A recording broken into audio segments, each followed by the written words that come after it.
You are live? Sorry, guys. Where's that? Yes, Trustee Holder, you ready? You ready, Ron? Ready. Call to order the Berlin Township Trustees regular meeting for May 8th, 2023. Please join me in the Pledge of Allegiance. I pledge allegiance to the flag of the United States of America and to the republic for which it stands, one nation, under God, indivisible, with liberty and justice for all. Thank you. Please call roll. O'Brien. Here. Rayo. Here. Fuller. Here. Thank you. And now is the time for public comment, and this is the only period for public comment that we'll have for this evening, because we do not have other public hearings. So those who wish to provide a comment outside of anything that we're going to be discussing tonight, please go to the lectern and provide your first name, last name, address. Commentators will have 4 minutes each, and please note the board does not directly respond to comments or inquiries, but topics may come up in public meeting context, and questions from residents can always be directed to the appropriate person or liaison outside of public meetings. That said, is there any public comment at this time?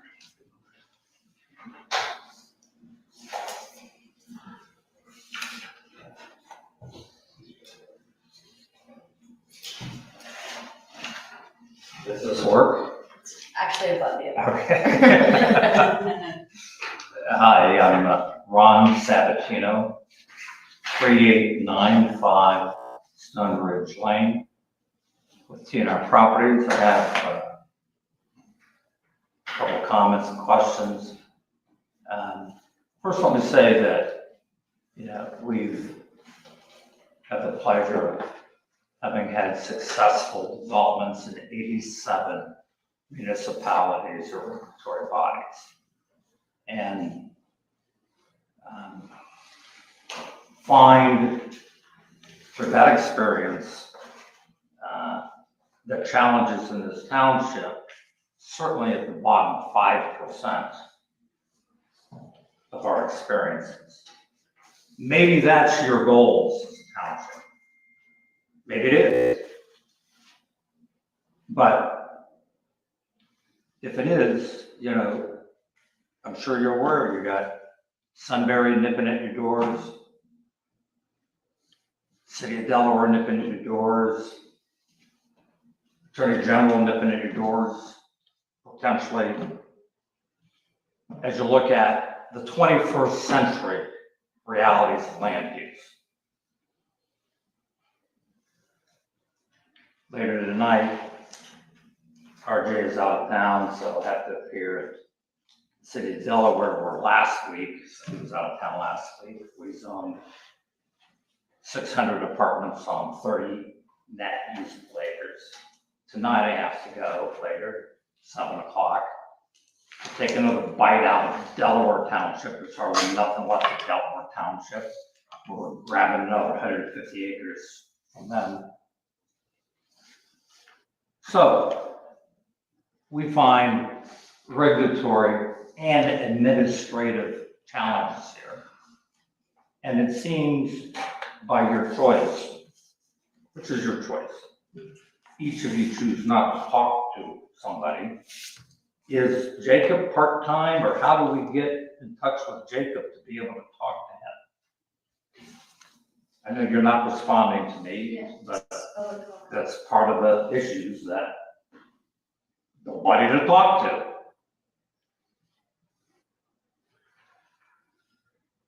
At any rate, that's just kind of a general comment. I have just a couple of specific comments regarding RJ's continued tabling. He's a young man. I tell him to always be respectful in his presentations. I hope he is. I think he's coming back in another month. But, if Berlin wants business park, there are a couple significant issues. Delco is spending $3 million to do water power. Delaware County Sanitary Department has invested about the same amount. We learned today that Delaware County, on the industrial segment of the development, is insistent upon curb and gutter, even though previously they've approved, they wanted open ditch, even though our preliminary plan was previously approved here, and they agreed to curb and gutter. Now they're insistent on open ditch for the public roads. So we're trying to set up a meeting with Delaware County and representatives from the county. Don't know who to talk to because you guys don't respond to the developer on that. Secondly, and then I'll wrap up. So somebody please respond to us so we can set up a meeting to where we can hash out what they want versus what we wanted. Secondly, just let me say that I understand from the hearing that there are a number of open issues. I think that all of them can be accommodated except for one, which is a threshold issue, which is the density. And we're going to be presenting the same amount, density is required. I think the buzzword is 3.4 is economic condemnation. And it's necessary to have the revenue to support the amenities that are part of the plan, the swimming pool, clubhouse, exercise facilities. Okay, So, sir, thank you for your time. Thank you. I appreciate you. Anybody else like to provide public comment? Okay, hearing none, that will conclude our public comment section. I do see we have next on the agenda approval of minutes. I will say that there is an outstanding item on the 4/24 meeting minutes. We're waiting for an exhibit from the applicant, as well as I had a couple of other small clarifications. So we'll without objection here, take that off for consideration and approval this evening, and I can get that over to Claudia. So we have 4/18 and 4/20 minutes on the docket. Make a motion to approve the 4/18 and 4/20 special meeting minutes for dispensal of reading or saying so moved. Second. Moved by trustee Bullard, seconded by trustee O'Brien. Discussion? Please call roll. O'Brien, Yes. Graham, Yes. Bullard. Yes. Thank you. Okay, and that brings us to time certain discussion with Trey Bell about aggregation. And thank you.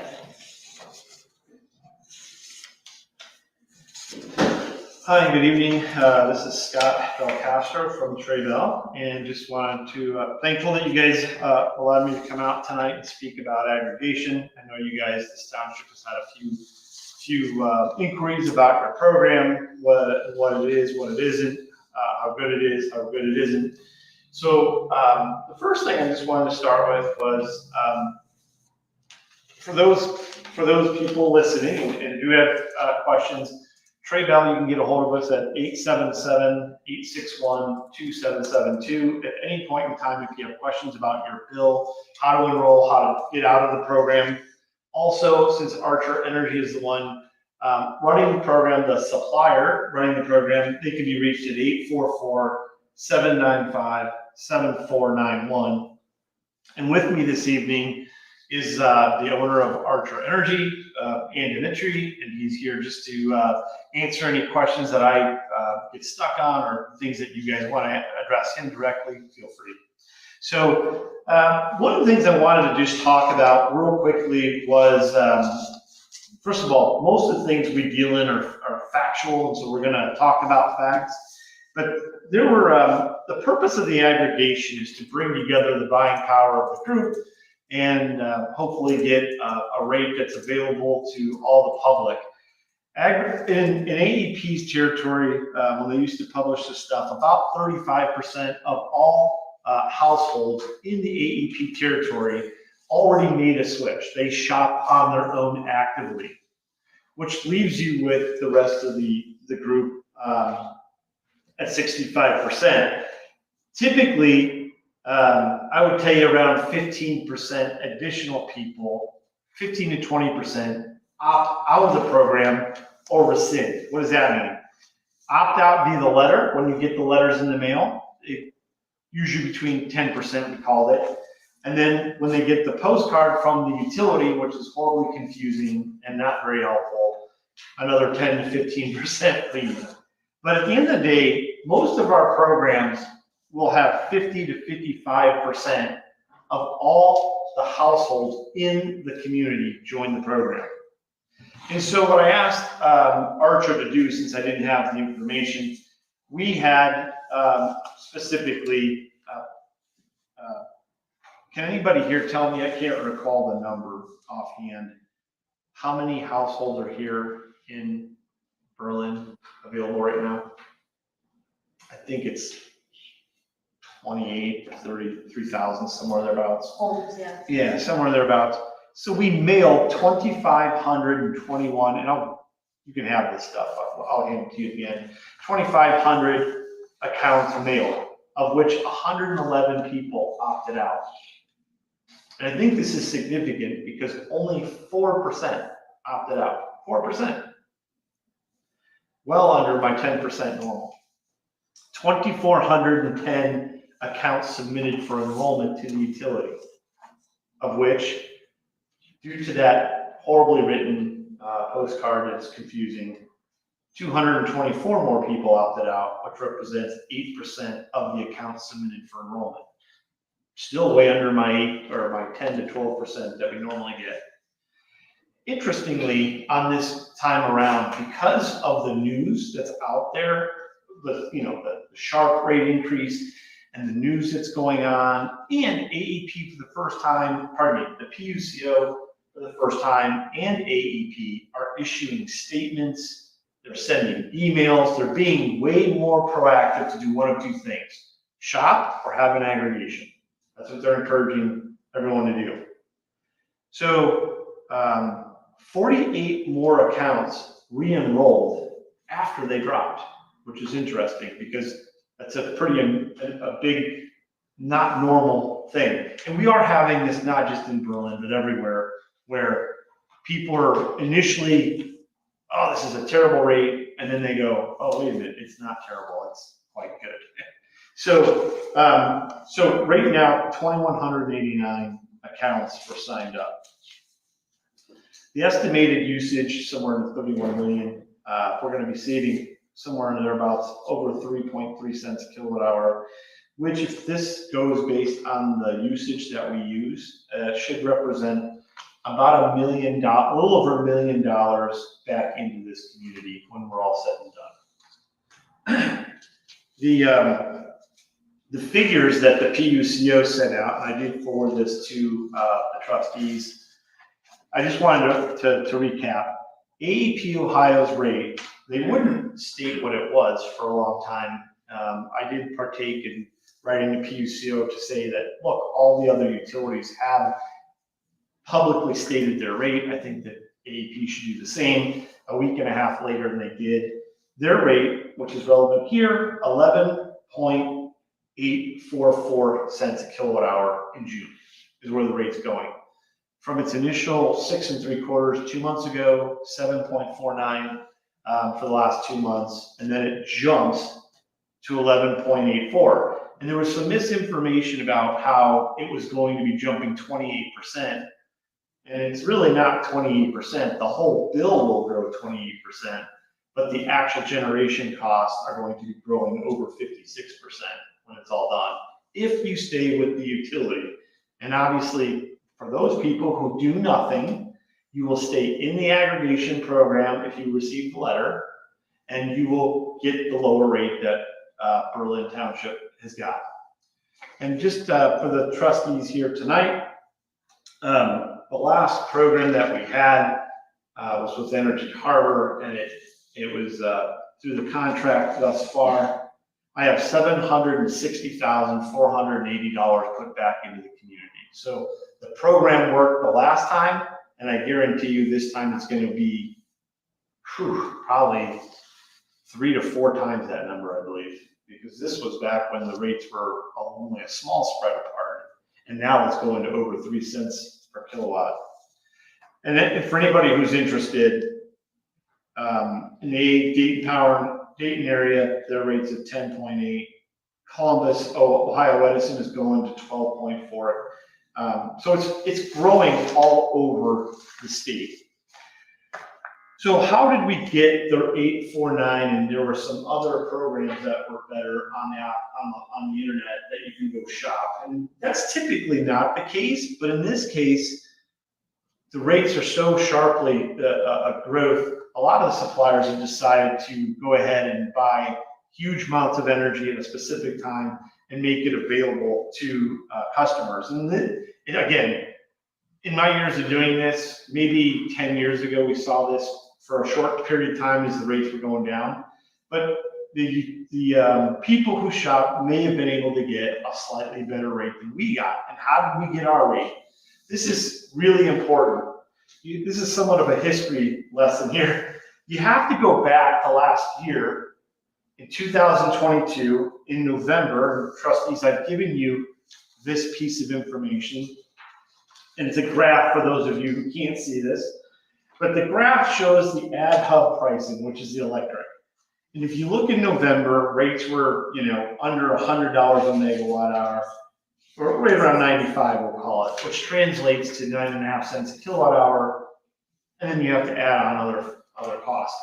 But the bottom line is we had a lot of people, not just in this township, but other townships asking, hey, what can we do to lock in our rates? We are going to be paying high rates. The apples to apples is over 10.5, 11 cents a kilowatt hour. What do we do? How can we do something? Well, we were creative in thinking about watching the auctions, which AEP sets their rates by way of auctions, one in November and one in March. These two auctions ended up being, the first one in November settled at $119.98 per megawatt.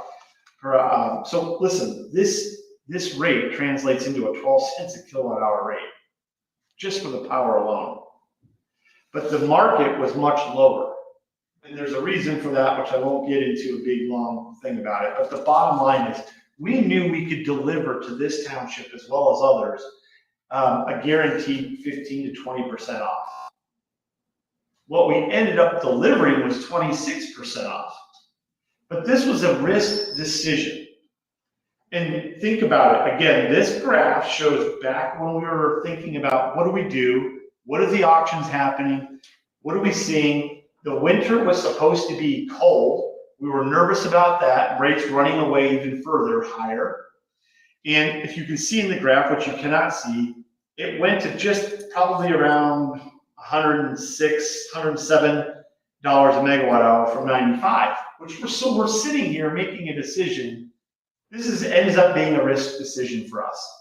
So we proposed to the trustees that we purchase 50% of our electric back in November-ish, and we buy the other part in the spring to match the auctions with the utility, and we get a risk-free return, and that was 15 to 20% off. Again, we ended up at 26%, but let's take the logic further.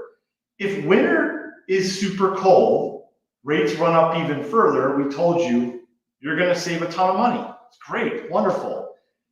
If rates go down and winter doesn't show up, which that wasn't what was being stated at the time, the worst case scenario, as I told you, I think if you go back and re-listen, I said the worst case scenario is you could buy all of your electric, not 50-50, but all of it in the springtime and do better than you could with what we did. But at the end of the day, you end up with a guaranteed savings of 26%.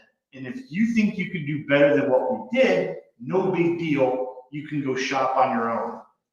It's a win-win. We took the risk away from the winter months, and then we also allow people to leave and do whatever they feel like. And it's going to end up being great. And I think for a lot of people who shop, they might see it as, oh, well, you didn't do a great job. I say we did a great job in mitigating risk at the time with the information we had, and you were still able to shop. And for those people the program is really made for are those who don't shop, and they're going to be getting a 3.3 cents off a kilowatt hour. Nobody I know is going to complain about that ever. So we're going to save, like I said, it's like $1,060,000, in savings. So I'm going to stop there. I appreciate you guys hearing me out, and thank you. Thank you. Did you want to add anything to? No, again, Andy Mitchell with Archer Energy. His approach is exactly what we talked about. This was about managing the risk and knowing that no matter what happened, the residents were going to save money. That's the big thing, right? Is okay, yeah.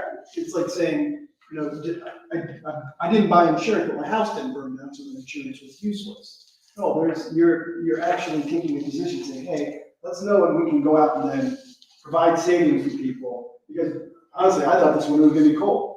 Everyone thought this winter was going to be cold. It never materialized. And thank God it wasn't cold, because we would be sitting here at not $100, AP at 12 cents, they'd be at 20 cents. There's utilities out in the east that this winter they were paying $400 a megawatt because that's what they hedged it at. So this was all about risk management and giving the residents, knowing that the residents are going to be able to save money. And again, I think it's a great product for the residents, because if you have someone that's sophisticated and savvy and they want to go out and shop, there's a lot of pitfalls. I mean, someone could say the rate's lower, but there's termination fee, there's introductory offers, there's rollover risk, and that's a huge risk. So this product has none of those. And someone wants to go do it, by all means, go and do it. I think you guys did a great job because it provides savings to the resident with zero risk. That was it. Thank you. And just to clarify, the number that we're working at is right now, AEP Ohio is at 749. That rate expires May 31st-ish. Yep. And beginning June 1st, the rate is going to go to 11.84478. Correct. Okay, and we are at 8.49. 49. Yeah.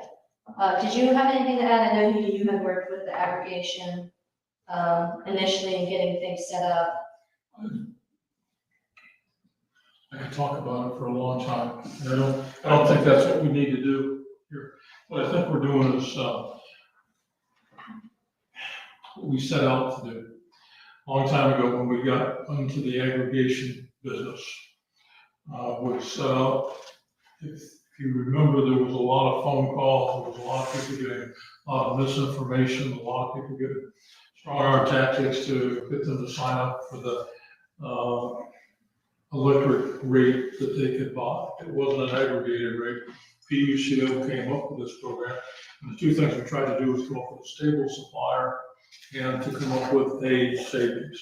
We didn't ever say that we would go for the lowest savings.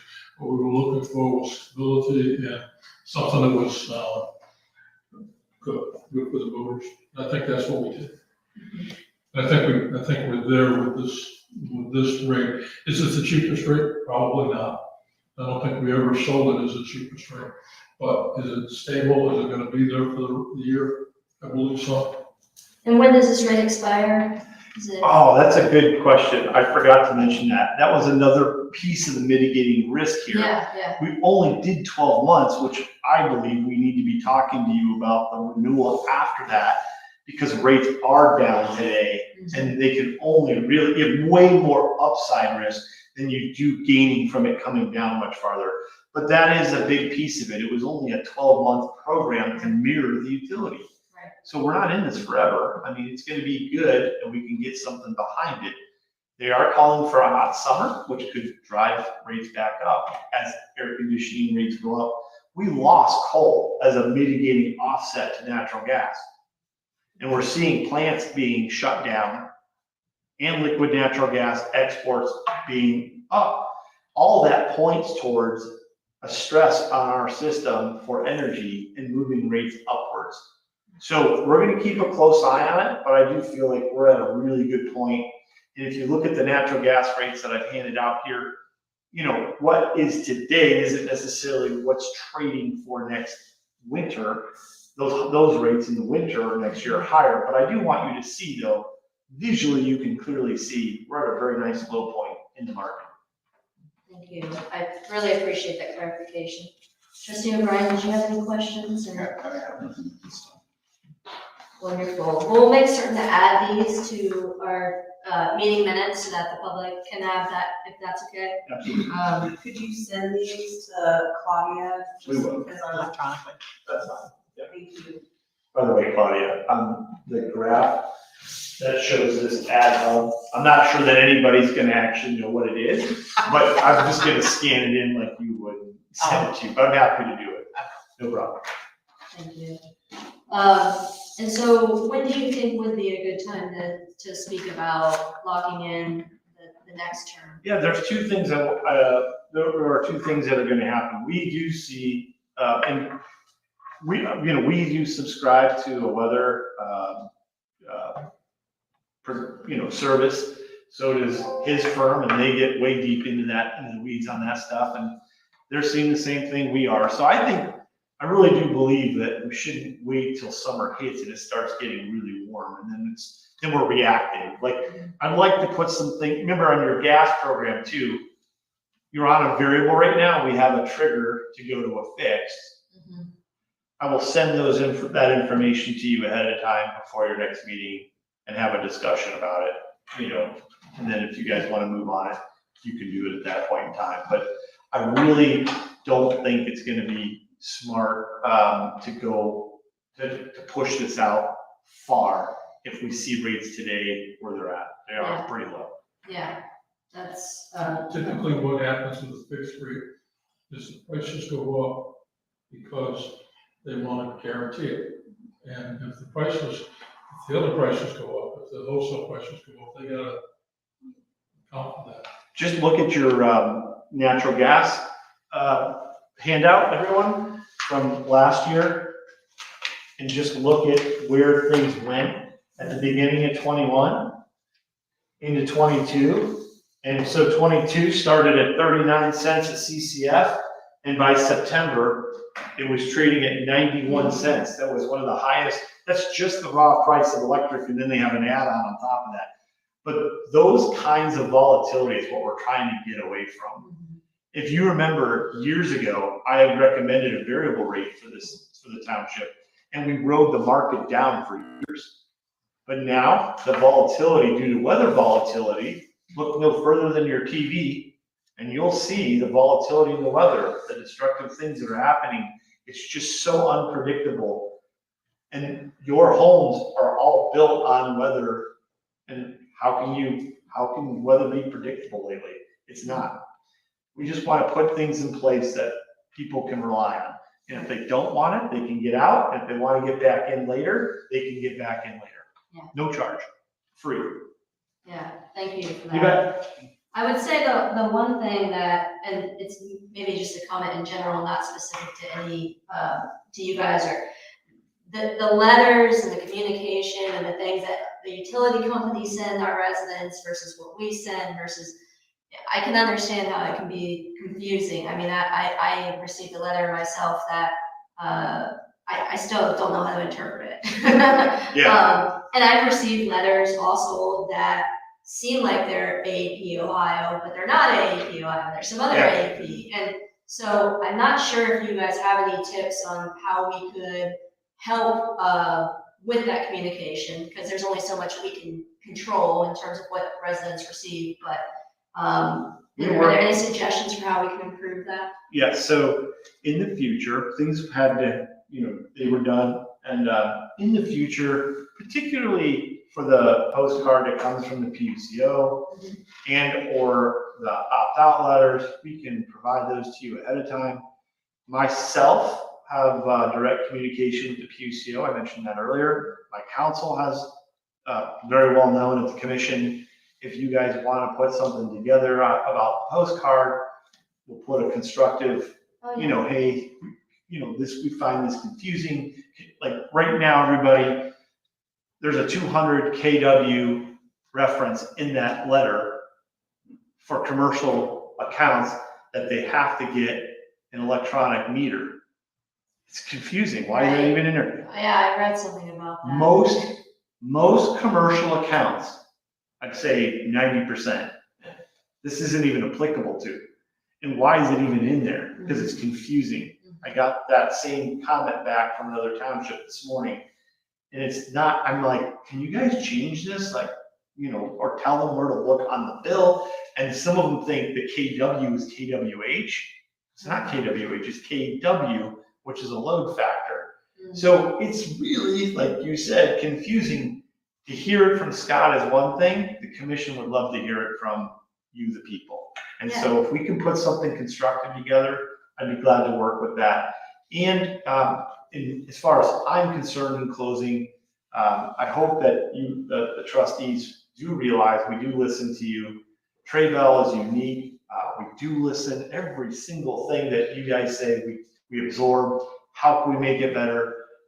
Trustee Rayo, we know that Scott Raffel in my office reached out to you. We bought mapping software so that we could map the entire community, plot it all out, make sure we're not getting people who are outside of it. And I think he did reach out to you to say, hey, which roads here should we be taking a strong look at? How do we get, you know, like you mentioned before, the evens out or the odds in, whatever it might have been. Right. But we're just trying to make the process smoother and less complaining, you know, about things that really we shouldn't be talking about to begin with. Yeah, So we're doing that. We're trying to take that in. I appreciate that. You bet. Any other comments or questions from the board? The electric rate that we're working with is based on the commercial rate, or the commercial buying of it. The rates that you see is on the internet and that sort of thing, that's all consumer rates based on whatever they want to base it on. They can base it on anything they want to. And they can put in the fine print, you know, hey, this is the rate, but we got a new rate for you if the rates go up, that sort of stuff. That's not in our contract. Our contract is a fixed percentage. Yes. It's fixed, no early termination, and they can always come back in or out of the program. So the thing I always hear about is, well, I got a better rate online. Great, if rates do go up in a year from now, try to get opted in at that rate that was offered today. It doesn't happen. With your rate, you can always opt in and always opt out. It's a lot of risk for this gentleman right here. Right. Thank you. Yep. Thank you. Thank you, everybody. Appreciate it. Yep. Appreciate your time very much. Thank you. Yeah. Thank you. Thank you. Okay. Now, go into old business before going back to our 7 PM.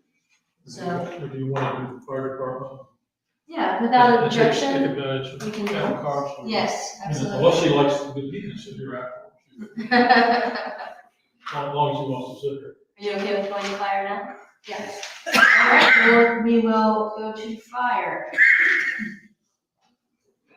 McCurgan and Enoch probation ends. We have the word, do you have the wording on that? He has it for me. Which would you like? As far as their pay and the date? Yeah, firefighter McCurgan and firefighter Enoch, they both completed their probationary period. Their rate should go to $17.59, effective 5/1/2023.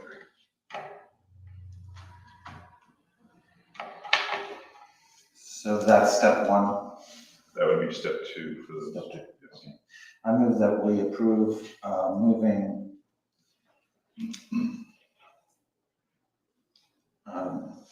firefighter McCurgan to step 2 at a rate of $17.59 with an effective date of 5/1/23 and taking him off probation. So, Moved by trustee O'Brien, seconded by trustee Bowler. Discussion? Please call roll. O'Brien, Yes. Graham, Yes. Fuller, Yes. And the second one was Micah, was it? Jeff Enoch. Jeffy. Yes. I move that we approve taking Jeff Enoch off of probation and placing him on step 2 at a rate of $17.59 with an effective date of 5/1/23. Second. Moved by trustee O'Brien, seconded by the chair. Discussion? Please call roll. Graham, Yes. Fuller, Yes. O'Brien. Yes. But we do have Micah for an anniversary date, correct? Yes, we're recommending that we move firefighter Micah Swanson to step 5 with his pay rate of $19.78, effective May 1st, 2023. So moved. Second. Moved by trustee O'Brien, seconded by the chair. Discussion? Please call roll. Graham, Yes. Fuller, Yes. O'Brien. Yes. And if we could It's have great to hear. a comment that it was per the recommendation of fire chief On all three. on all 3. Okay. That was Micah, right? Yes. Fantastic. Next up is new hire process. I believe that we're going to start that in the next week or so.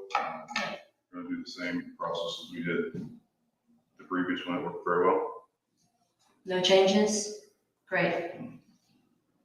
So, the only thing that, was a little bit different was if there are any questions about any potential applicants that you want to bring before the board, you're welcome to. But generally, it seems like the process has yielded really good potentials, so. Yes. Yeah. So I'm looking forward to getting the process, the same process, but more streamlined, so that it doesn't take as long. Because a problem is when you get a good candidate, they're a good candidate for other people as well, Yeah, other departments. And so we want them to be a good candidate that is actually hired here, not someplace else. yeah. Time is of the essence, indeed. Okay, wonderful. Next is advertising. And I believe we're going to do the same as we did last with, I think we did the social media Yeah. very well. Yeah. With advertising. Is there any other, site that would be beneficial? We have used others in the past, but you qualified that as beneficial. They weren't real effective. They were, okay. You get a lot of applicants, but, The issue has not been the number of applicants. well, I think it's, people apply because they're on unemployment or something, they have to apply so many different places, so. So if they don't have their firefighter, or their basic EMT, or a variety of certifications, Yeah. they're wasting their time, and we don't want that. Yeah, well, as long as there has not been an issue with the number of applicants, right? You would want to expand out your advertising if the issue was the actual number of intake that you were getting. Actual number of qualified candidates. Yeah, yeah. So, okay. Anything else for fire? No, ma'am. All right. Thank you. Anything else? Thank you. Thank you. Good night. You don't have to leave. Well, I have a couple things to do. You guys have a good night. Thank you. Take care. Okay. All right, old business, street signs. Okay, we got a, oh.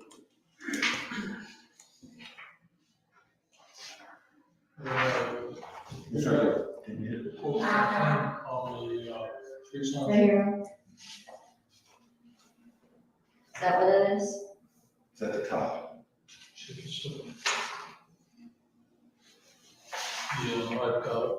I do know. So, this covers all of the major road street signs that we need to do. And there's a couple of ways to look at this, and something that we were thinking about adding. And I asked about adding a sticker on it showing ownership of the sign. And we'll put that on it, and we can get a serial number for it, but it'll kind of be like 1, 2, 3, 4, 5, 6 as far as the signs go. And we will also punch in the date that the sign was actually put up. So the sign will have the date on it and a number on it and the Berlin Township owns it. And so that we'll be able to, if there's any questions, we can go back to the sign and see if it's reached the 10-year limit. Now, we can do all of these signs at one time for $10,000 or thereabouts, plus labor. Or we could split it in half if you wanted to do that. And that way, 10 years from now, we would have 10 years and an 11-year thing. So leave that decision to you. This gets us through the major signs. Okay, That's not all the signs, but this is the major signs for the major roads. fantastic. So, do we need to wait to take action to get the sticker quoted on that, or are we gonna No, buy the it's on- stickers? It's on there. It's on. It's on there? It's on the back. It's the second. May I ask a question? Yeah, thanks. So, trustee board, is the 10 years from the time the sign is erected, not from when it's purchased? Do I know? The 10-year limit is from the date it's erected, or from the date it's purchased, or the date it's received? I couldn't get a straight answer on that. But when we get these signs, they'll be up within a month or so. It's not like they're gonna be, sitting around. Well, what I wondered was. And see, we're gonna put that date on it. Yes. We're gonna do a punch out on the date. The sticker doesn't, it's got like Like a battery. like a car battery. Yeah. You know, we peel off the things. That's what we're gonna do. And we can put that, we can do that when we put the sign up. But the reason why I was asking is because I would think you'd want to have a few in reserve in Yeah. case it gets taken out, because sometimes it's down the road. We keep those. And if the date is from the date it's erected, it could be, you get several extra signs, but if it's from the date you purchase it, you don't really want to get that many extra. What we could do, we've got those back here in inventory that can be used, that don't have stickers on them at all. So if somebody, for instance, does take out a stop sign, we can put up an old one until we get a new one. Sure. The old one can be a new one. So it would be from the date that the sign is put up. When you say the old ones are new ones, they're new ones that aren't reflective to this degree. Now, we've got some in our inventory back there. I'm not sure what's in the inventory. The ones that we take down, we're gonna get rid of the sulfur scrap. And there's not much scrap there. Understood. If the hourly rate ends up costing us a lot more to sell them than it is to throw them away, we'll probably throw them away. We'll try to recycle them somehow. So what is your recommendation, half or whole? My early recommendation was thinking half, but this is fine to just go ahead and do these completely. I'm okay with that. Okay, I make a motion that we approve requisition to clean dated 5/2/23 for $9,393.79. So moved. I second. Moved by trustee Bullard, seconded by trustee O'Brien. Discussion? Please call roll. Bullard, Yes. O'Brien, Yes. Ray. Yes. Okay, then I asked a question about if we want to put out welcome to Berlin sign. And those signs, what they told us is the roughly $100 each, per sign. You gotta put the post with it, or if we can find another post, we can put it on, you gotta put it up, you gotta do all that sort of stuff. For a quantity of, up to the quantity of 20, if you did one sign, it costs a lot more, but if you do 20 signs, just for the artwork, work over the 20 signs, so it makes sense. That's an information thing. What we've got to do is we've got to create what the artwork would look like. So if it had a Berlin logo and then Berlin Township, we can do that. Those would be for like it's virtually the same, whether it's a 2 foot by 2 foot or 1 foot by 2 foot or 1 foot by 18 inches or whatever it's going to be. They vary $5 or $10. So maybe a little bit less. We could save a little bit by making a little bit smaller sign, but it's not a lot. I would be more worried about safety. If it gets too big, it's a safety issue, but if there's not a safety issue, I think you go with the bigger ones. More visible. Yes. Yeah. And especially on, like 36, 37, now, I don't know that we're allowed to put it on 36, 37. We do have some Yeah. 36 on. Right there on I don't know screen. if they are there. The sign will be whatever the metal is, plus the artwork will be the size that we send them. They don't have the ability to change this artwork to meet the sign size. So whatever size we go with the sign, we probably need to make the artwork the size that fits that piece of metal. And so it's not like they've got a lot of artwork into it. What they do is they take a picture of it and put it on the sign. And it's gonna be the same size. So if it's 8.5 by 11 that we tell them, we're gonna get 8.5 by 11 sign on whatever size piece of metal we choose. Okay. And they find a couple, 3 different formats that they wanted the file to be in that we would send them. No problem. Oh, that's fine. So that's all what we get from Claim. I am comfortable with that. I would like to use the primary logo, the white background with blue and green, and have it. But that logo lends itself to a horizontal more so than a vertical. Well, if you look at the letterhead, which has got the Berlin letterhead on it, that's kind of a landscape picture, or a landscape, portrait, a page like a picture, and then the picture one would be welcome to Berlin Township. It could be welcome to Berlin Township or welcome to, and then just leave the Berlin Township logo and that. Yeah. And to make it large enough, that sort of thing goes. But I would think we would need more than 20. Pardon? I would think we need more than 20. Well, the number of places where roads intersect, coming into the township is not as great as the number of roads that come into, like, coming off of 23. You probably want to sign up to Shanahan Road and a sign on Hyatt's Road going the other way. Whereas the zoning signs that we put up, we would want to put it up over on Hyatt's Road, where it's coming across 23. We wouldn't put it up on this side of 23 because, so that's where the 20 comes from. Right, but would we put one at North Road? We could. On Shanahan? Yeah, we would put one on North Road coming into Shanahan, and then probably have one on Peaceville Road coming in, where there would have been one on 23 coming north, and then one on 23 coming south. So you got one on Peaceville, you got one on Shanahan, that sort of thing. What about Rifle Parkway?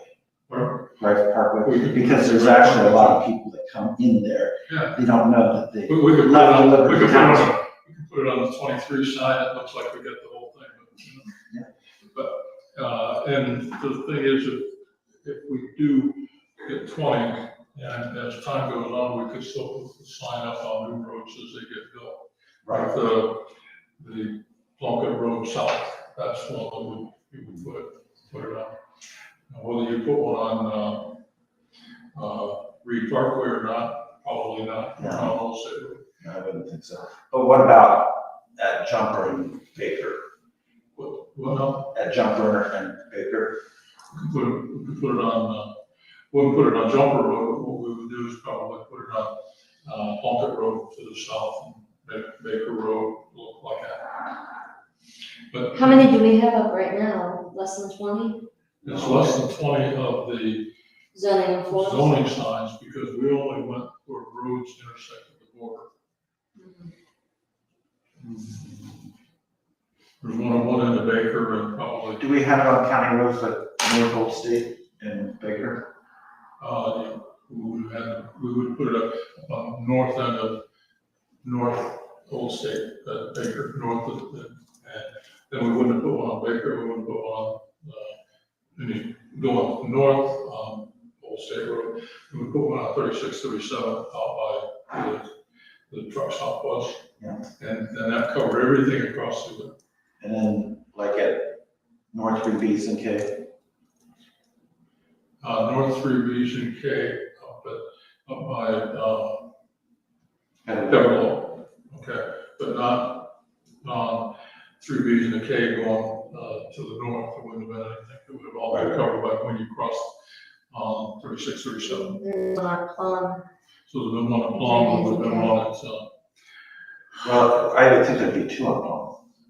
I think there's one when you turn on well, 30K. there's one on Africa Road. They're at the intersection, so you that would pick up everything. So you'd have it there, and you'd have that Cheshire Road, at both ends of Cheshire Road. And, We'll do a count, see if 20 is right. and so Yeah. what are we, But what the are key we? thing is we gotta get the artwork done. Yeah, And then well, but see, the county kind of messed us up then, they allowed the annexation. Because of our islands of, and are we going to put it there? Because then all of a sudden it looks like we got all the So city. we don't have to worry about that sort of thing with the island, because that's not in, I mean, half of it's in Berlin Township, but the other half is in Orange Township. And the road is actually in Orange Township because it starts in Orange Township and then curves into Berlin Township. And the island is pretty much in Orange Township. Oh, you're, okay.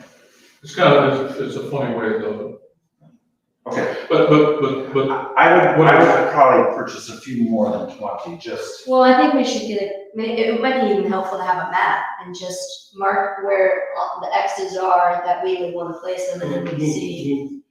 We'll work with, Jesse to get that. Okay. We'll figure, but what I was looking for was a number, what that would cost, so they're about $100 a sign. Right.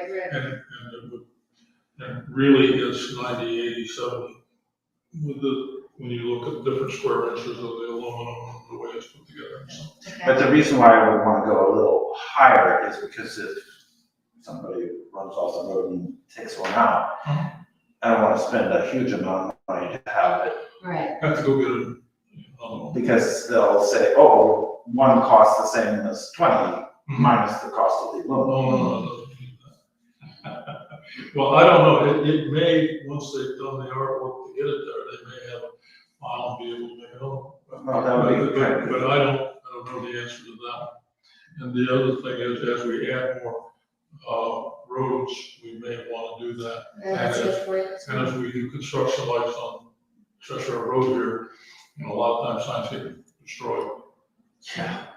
Well, it's amazing, I don't know if you've noticed these subdivisions that are new, the signs are destroyed before the first house is up. I mean, those new posts that the town is having them put up are useless. The little square ones. Yeah, they're useless, because the truck kind of, and then they just kind of straighten it up so that you can still read it, but it's ridiculous. I agree. And not only is it bent, but it rotates, and so you don't know which road is which. And that's bad for EMS and fire knows what's going on. And most of the EMS, but, you know, they move out crews, you know, if Medic 10 is out at Riverside, Medic 4 could replace Medic 10, and they don't know all these roads. So, I don't like these new posts, but I know that's coming. We used to have a problem with the round posts where the signs with the wind Yeah. was around.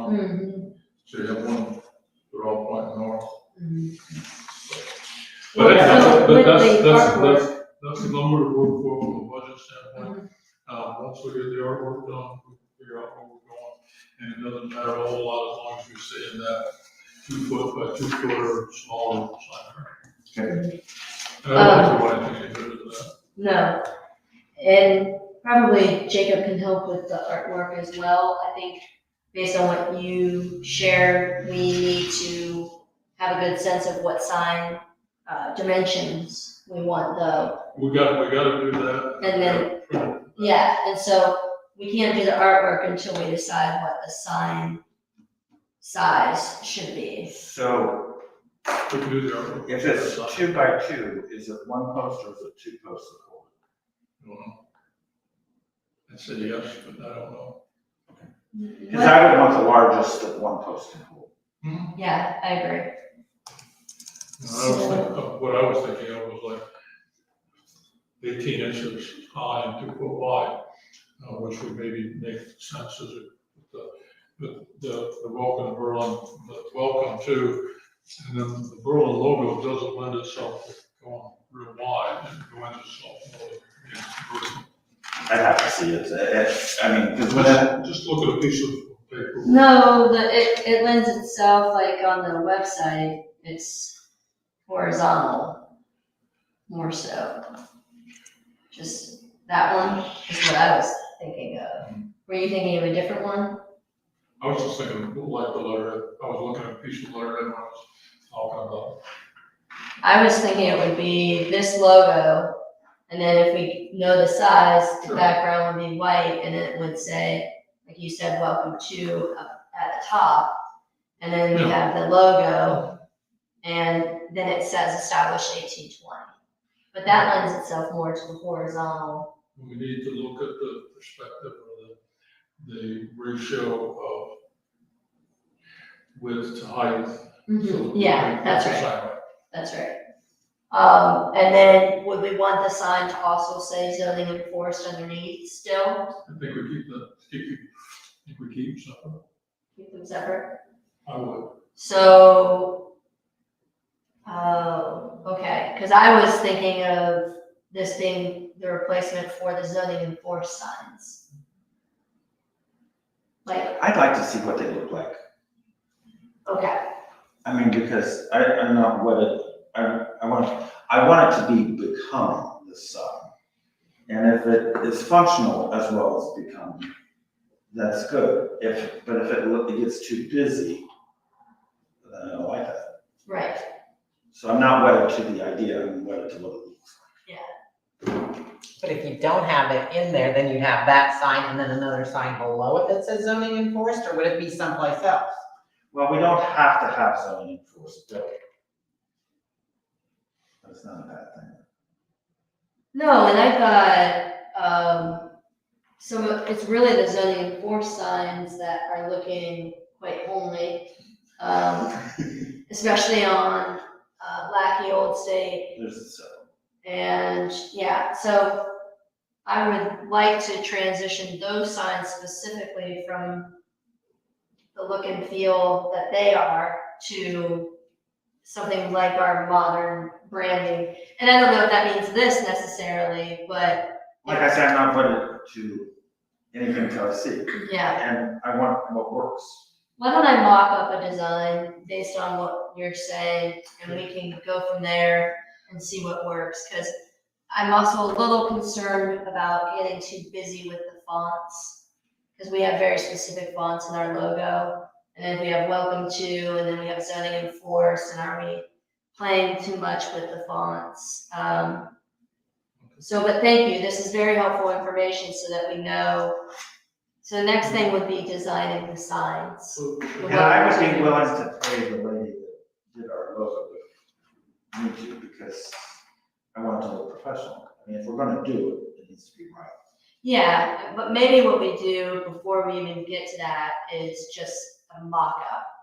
I mean, and if we just don't like it, we can scratch it instead of, and then once we like something or conceptually like something, then we can have her engage with the final details of the design, you know? And we could print pretty good size piece of paper with, Yeah, Rico. yeah. And it can be print it for that size, and you can print a couple sizes and do all that sort of stuff that goes in there. Sounds good. But my point being that, this sign, street signs can go away as far as old business, because I think we've taken care of that as far as we need to go. And then there's probably one to add for, Township. street sign. Entrance And sign. somebody else owns that action item. I'm done with that one. I will give the information, give me the information, what it costs, and delivery and that sort of thing. I'll take a look at it. We'll figure out what the right number is. Great, and And we'll go this- at least 20% over Yeah. what we think we need, so that we've got a supply we can use in the future. that sounds good. So we'll need just the map location that Jesse can provide, what we're talking about, what signs where. Mhm. Yeah, that's great. So do we think we'll have this by next meeting, or? Yeah, I can mock up the design by next meeting, and we can probably have Jesse do a mapping of what signs where by next meeting, or do you need more time? Do you think he'll need more time? Next meeting? Yeah, I mean, I can give you the size of the numbers and that Yeah, sort of stuff. yeah. The thing, don't forget, is there's gonna be a couple of bolt holes, a couple of bolts that's what are gonna be like, and they're gonna be a different color, probably. Okay. Probably that, clad covered carriage bolts that goes in there. Got it. Okay, Jen, working with overs and overs, I mentioned that I spoke with Sean McCarter a few weeks ago. My understanding was that he was reaching out to the respective partners related to the JED. He seems to feel confident that they can get something worked out when the time comes. But reached out to me last week, asked me what Concord's lawyer's name was. I said contact Trustee Garrett. Then he wrote me over the weekend and said, what's Trustee Garrett's email address? So I sent him the link to the Concord Township website where he can find readily Trustee Garrett's information. I don't know if maybe there was some miscommunication, but I thought that he was reaching out to all of the entities and talking through things with them, and it doesn't appear that he has reached out to Concord, at least not as of yet, not as of this morning. So, little concerned about the consistent delays, but we also are not in an urgent state. I'm not sure if we want to explore maybe potentially working with another attorney's office or something like that at some point in time. I know that they have worked on that with us for the JED template agreement, but that might be a discussion that we should probably have. If anybody has any recommendations, I'm happy to follow up and reach out. I don't. Okay. All right, well, then I will follow up with Mr. McCarter and see about where he is at in the process. Colin. I did a little bit of checking, because there was on the JED, there was a question about, Orange Township and the group not getting along and all that sort of stuff. I think it was typical Orange Township problem. And we'll just, I'm not gonna say a whole lot more than that, but, I think we won't have problems that we're talking about. I mean, we have a. Changing people on kind of risk. Oh, okay. I thought that one of the major concerns was the amount that the JED has actually brought in is very minuscule. And I do think that we are unique compared to that, because we will have payroll, we have larger businesses, we have a number of different conditions that don't exist. Yeah. I don't foresee it being a problem. Okay, great, good to hear. Colin Penn. Okay. Thank you. This is, I've got, let me figure out how to say this.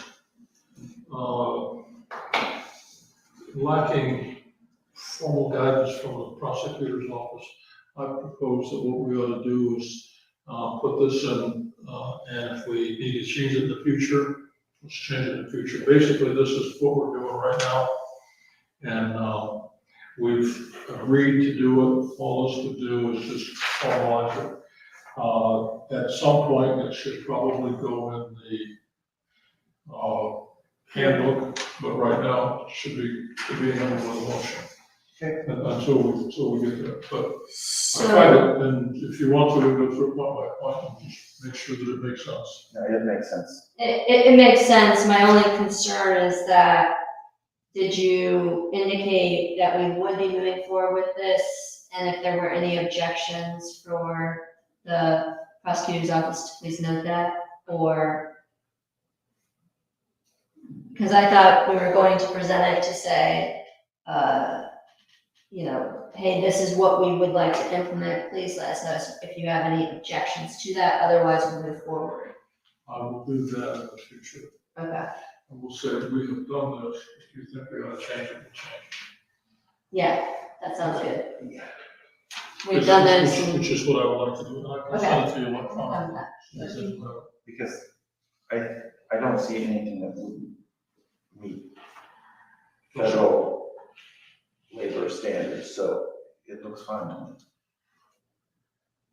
There was something that he wrote up that I thought we wanted a little bit more clarification on.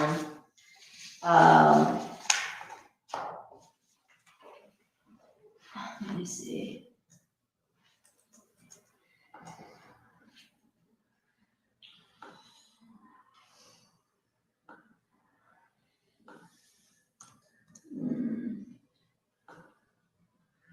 No, that's not it. That's something else.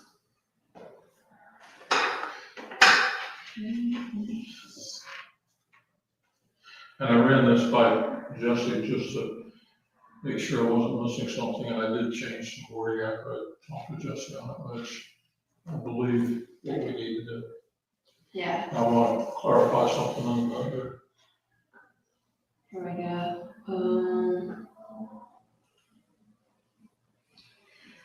Yeah, it was from,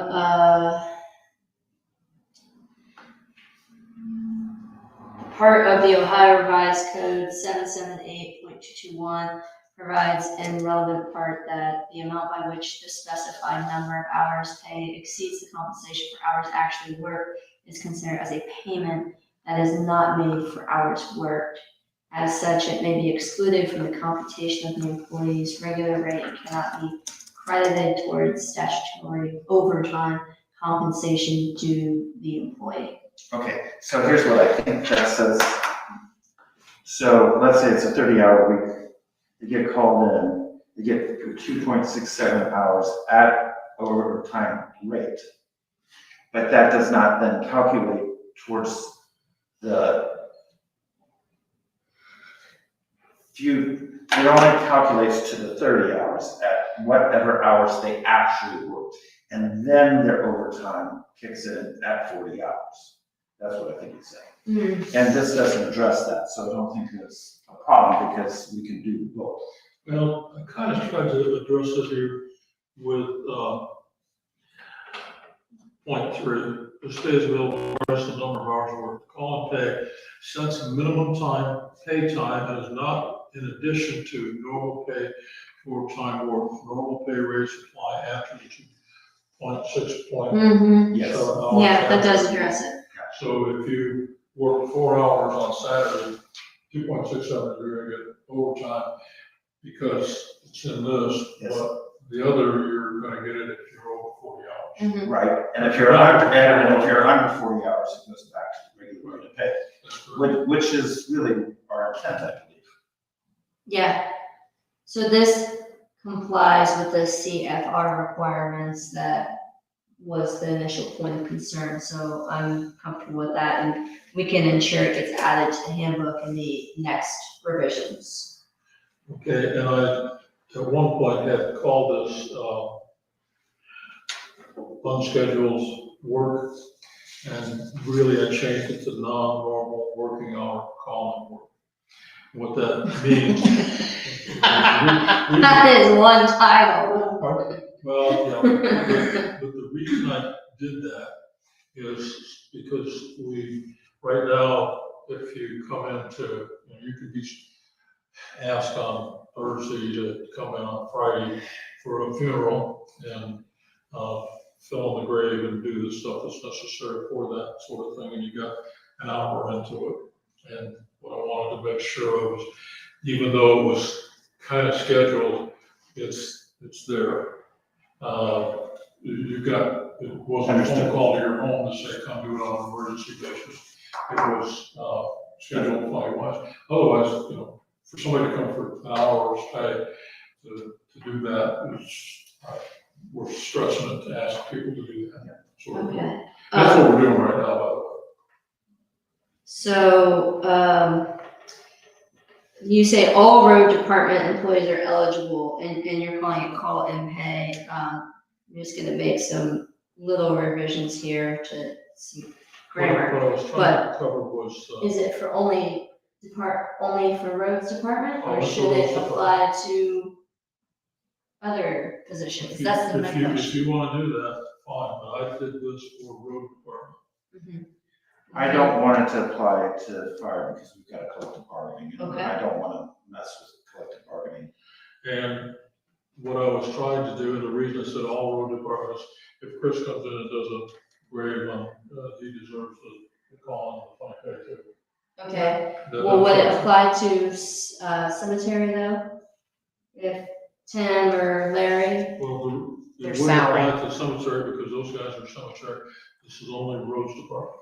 Yeah, But what they- about their the they- new, salary. Their So- salary. but what about the new assistant cemetery sexton? That individual will not We be, have not set pay for her yet, and I was thinking we would do a salary like we've done with the Okay. other. well, I think so. we have it at between 17.25 and 20 an hour right now. That's what we approved, the hourly rate. Right, but we gotta work it out, figure out Yeah. what makes sense for her to work. Okay, Because in general, I don't think this would work for that because all of those hours are unscheduled. right, I mean, if nobody dies, there's no work. But if there's 17 in 1 month, it doesn't matter, you gotta come for those 17. right. Okay, And that was why I made it road department employees only, all right. okay? With that, I make a motion that we approve the road department call and pay as stated. So Give you'll, it exhibit 1. You can call you'll put this in its entirety in the minutes? Yes. I second. Moved by trustee Boyd, seconded by trustee O'Brien. Discussion, please call roll. Fuller, that. O'Brien, Yes. Rail. Yes. And so this, in this format, will supersede the previous that is currently in place for 30 days, right? That language is a little bit different than this. So we need to make that clear. You want me to add that into the discussion That this for clarification? Yeah, repeals and replaces. yeah.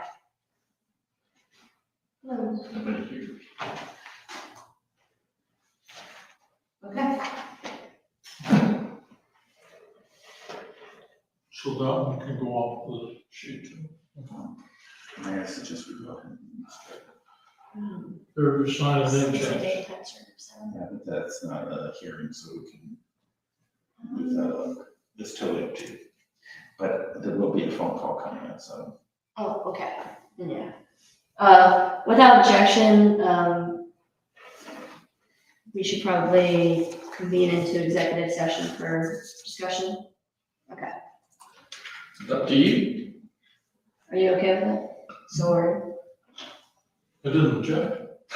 I assume you just want to do it here. Uh,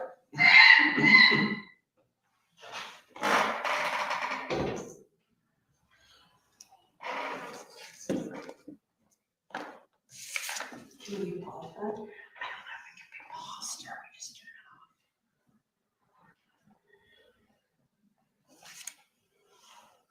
Okay.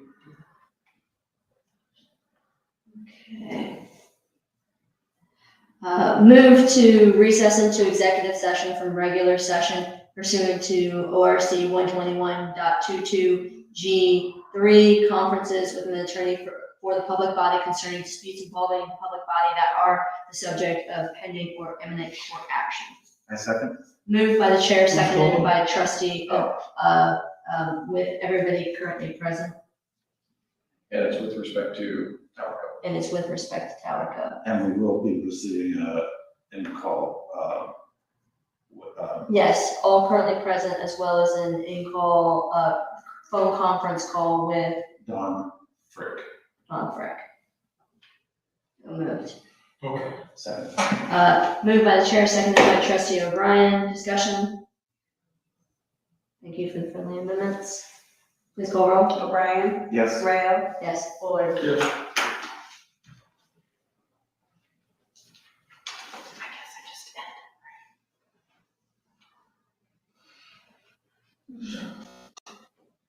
Yeah, hit end broadcast.